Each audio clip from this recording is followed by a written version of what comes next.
एक गांव में एक युवक था जिसका नाम रवि था। वह पढ़ा लिखा था, लेकिन उसे नौकरी नहीं मिल रही थी।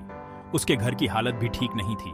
उसके माता पिता बूढ़े हो चुके थे और घर की जिम्मेदारी भी उसी पर थी। रवि हर रोज गांव और शहर के बीच चक्कर लगाता, नई नौकरी की तलाश में। कई बार उसने इंटरव्यू दिए, पर हर बार निराशा ही हाथ लगी।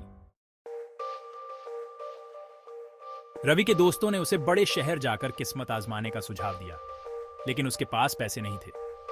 फिर भी उसने हार नहीं मानी। वह गांव में ही छोटे छोटे काम करने लगा। कभी खेतों में मजदूरी करता तो कभी किसी दुकान पर सामान उठाने का काम। इन कामों से जो थोड़ा बहुत पैसा मिलता, उससे वह अपने परिवार का पेट भरता।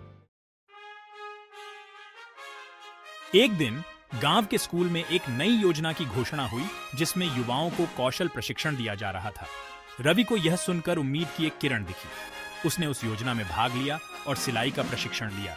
कुछ ही महीनों में रवि ने सिलाई का काम अच्छी तरह से सीख लिया और उसने गांव में अपनी एक छोटी सी सिलाई की दुकान खोल ली। धीरे धीरे रवि का काम चल पड़ा। वह अब खुद कपड़े सिलने लगा और लोग उसके काम की तारीफ करने लगे। उसकी कमाई भी बढ़ने लगी और उसने अपने परिवार की जरूरतें पूरी करनी शुरू कर दी। रवि को अब समझ आ गया था कि कभी हार नहीं माननी चाहिए। अगर मेहनत और धैर्य हो तो कोई भी राह कठिन नहीं होती।